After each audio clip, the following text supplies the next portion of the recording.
10 minutes is nothing. In real life, it's the time it takes to make a bad coffee, check your phone twice, and forget why you walked into a room. And believe me, I already did that today. 10 minutes is not dramatic. 10 minutes is not exciting. 10 minutes is not, on its face, the foundation of one of the most elegant gameplay systems in the history of tabletop role-playing. And yet here we are. The 10-minute dungeon turn in basic expert D&D is the engine that makes old school play run. Not the combat, not the monster tables, not the treasure, the turn. A lot of players who come to BX from modern games read about it and think it's just timekeeping, just a bit of bookkeeping the DM does in the background while the real game happens. That's the wrong read, and today we're correcting it. By the end of this video, if you watch all the way to the end, you'll understand what the turn actually is, what it does to the texture of play, and why running dungeons without it is like playing chess with half the pieces missing. Let's start at the beginning.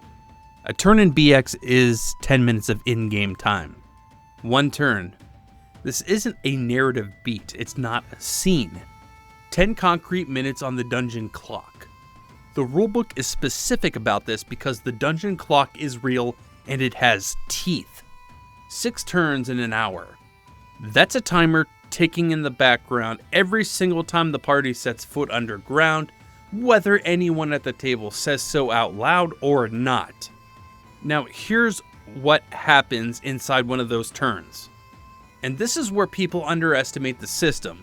In a single 10-minute turn, a party moving through unknown dungeon can cover their base movement rate in feet. A standard human fighter in chainmail has a movement rate of 60 feet per turn. That's it, 60 feet. In 10 minutes. It sounds like your grandparents walking to the mailbox. But it's not slow because the characters are lazy. It's slow because they're mapping, watching their footing on uneven stone, staying quiet, listening at corners, trying not to step on the thing that ends them. The movement rate is doing a lot of fictional heavy lifting. Once a party knows a stretch of corridor, they can move 3 times faster through it. The dungeon rewards knowledge, but it punishes recklessness. Searching is the other big consumer of time. Searching a 10 by 10 foot area for a secret door or a room trap takes a full turn. You may even want to roll, say, 50 by 50 feet or bigger, requires more than 1 turn to search all the way through, which makes sense. 1 full 10-minute block, or 2 full 10-minute blocks, and the chance of finding anything, assuming you're looking in the right place, is 1 in 6. The dungeon is not a video game with a highlight reel of interactive objects. It's a stone maze where secrets stay secret until you spend time and make your case. That is the thing that separates old school from modern play. We're not simulating video games. We're taking our time and moving strategically. That search roll costs a turn, and every turn costs something, which brings us to the part of the turn system that does the most work at the table. Every 2 turns, the DM rolls for a wandering monster encounter. 1 in 6 chance. Nothing happens most of the time, but the roll still happens. And the players know the rolls still happen. They're gonna run into something sooner or later. They can't see the dice behind the screen, but they know the clock is ticking. That sound, that invisible ticking, changes how the party makes decisions. Do you search this room for 10 minutes? That's another roll on the encounter table. Do you take the time to listen at the door? That's another turn. Do you try to force it open and fail? That costs you surprise on whatever is behind it, and the noise might bring something else down the corridor. You see how this works now? Every decision in a dungeon has a time cost, among others. And every time cost feeds into the encounter system. And the encounter system is a pressure valve that you can open at any moment. Or, if you're feeling generous, you can turn it off as well. That's not administrative burden. That's gameplay. The rest requirement is the other piece of the puzzle, and it's one that gets skipped a lot at tables new to old school play. After all, this isn't a video game, so what are we going to do here?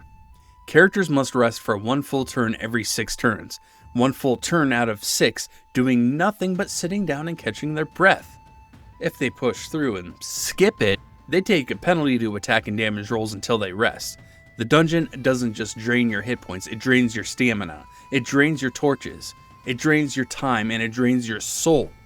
A party that pushes too hard and skips their rest turn is a party that hits something nasty at a -1 penalty and finds out the hard way why Moldvay put that rule in the book. Now let's talk about the torch. A torch burns for 1 hour. That means it burns for 6 turns. That's it. You light a torch when you go underground, and you have 6 turns before it goes out. A lantern, which takes oil and costs more money, burns for 4 hours. But you can only carry so much flasks of oil. The turn system turns light sources into a countdown, and countdowns into decisions. The party is 3 turns into a torch. Do they push into the next room or retreat to re-evaluate? They've been underground for 7 turns. If they don't turn back, that might turn into 14 turns, 20 turns, 30 turns going in the same direction, on and on and on through the corridors. That's over an hour or 2 hours. They need to rest for a full turn, but they're starting to run low on torches. These are not annoying logistics. These are the game of Dungeons and Dragons. A lot of 5e players who encounter the system for the first time have the same reaction. They feel like someone handed them a homework assignment. Track this, tick that, roll this check, update the clock. Why doesn't this feel like Critical Role? It feels like a procedure dropped on top of a game rather than part of the game. And I understand that reaction, because modern tabletop has trained us to think of resource tracking as an obstacle to fun rather than a source of it. But here's the thing. This is something that I really want you to get through your mind. The 10-minute turn is not a procedure dropped on top of dungeon play. Dungeon play is the 10-minute turn. Everything that gives old school dungeon crawling its distinctive feel. The tension of exploration, the weight of decisions. The sense that the dungeon is a hostile environment rather than a backdrop flows from this system. Think about what a dungeon is without the turn. It's a couple of long corridors that smell pretty bad, and several doors that you open up into what may or may not be several monsters wanting to kill you. You walk in, you fight the monsters, you walk to the next room, you fight those monsters. The rooms are a sequence. The dungeon is a corridor connecting combat encounters. That could be a perfectly fine game, but it's not what BX is doing. In BX, the dungeon is a place with a life of its own.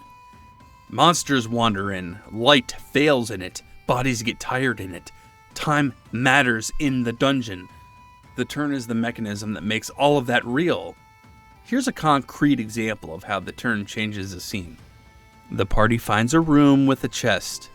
In a modern game, someone opens the chest, the DM describes what's inside, and the party takes the stuff. Done in 30 seconds. But in Basic Expert, the party pauses. Is there a trap on the chest? The thief searches it. That's a turn. Is there anything in the room they missed? Did the thief fail or succeed in their check? Another chunk of time. The DM silently ticks the encounter clock. The thief fails the roll.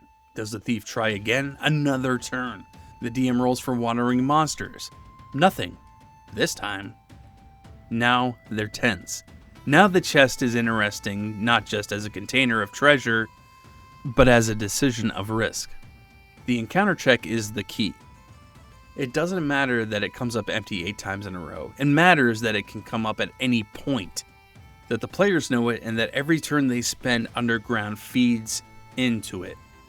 This is the difference between a dungeon that feels dangerous and a dungeon that just has dangerous things in it. The former is what Basic Expert is built for. There's a subtlety in the encounter check timing worth understanding. Checks happen every 2 turns, not every turn. That interval is a design choice with a specific effect. If the check happened every turn, the pressure would be, you guessed it, overwhelming. Every single 10 minutes of in-game activity would feel like walking on a tightrope. It would be exhausting rather than tense. At every 2 turns, you get a window. The party has a little room to breathe, to make decisions, to explore. But that window closes and opens again on a regular rhythm. And hell, you're the DM. You don't have to make it regular. You can confuse the hell out of your players if you want. I'm not saying you should. And experienced players internalize that rhythm the way experienced dungeon delvers would internalize the rhythm of Danger Underground. You develop a sense for when you've been pushing through your luck. You develop instincts about when to pull back. This is also why the wandering monster role should be made out in the open. Not always, not necessarily every time. I know everyone in the comments is going to have their own opinion on this, but enough that the players can see the procedure happening. When they watch you pick up the dice every couple of turns and roll them, the tension is right there at the table, not hidden behind a screen. They know the clock, let them feel it. The full turn procedure laid out is this. At the start of each turn, the DM rolls for wandering monsters if applicable. The party declares what they're doing, the DM describes what happens. At the end of the turn, the DM updates the records. How many turns the torch has been burning, how many turns until the rest requirement kicks in, how many turns have passed since the last encounter check. This is the loop. This is the engine. It's not glamorous to describe. It's not a mechanic that gets cited in reviews or celebrated in retrospectives, but it is the reason that old school dungeon crawling feels the way that it does. It gives exploration stakes. It gives movement stakes. It gives every decision a cost that the players can feel even when they can't see the specific number on the clock. One more thing before we land this. The turn system scales. A player who doesn't engage with it still experiences it. Party is still burning torches on the clock, still accumulating time costs, still feeding the encounter check. But a party that engages with it actively, that makes decisions based on the clock, that thinks about how many turns they've spent on a given stretch of dungeon and what that means for the remaining light and their rest requirement, that party is playing a different game. A richer game. A game where the dungeon itself is an adversary, not just things inside of it. That's what Moldvay built into 10 minutes. Not administrative overhead, a system that turns time into pressure into decisions, and decisions into the stories that makes people remember sessions for years. I'm telling you, 10 minutes is everything. Until next time, keep it old school.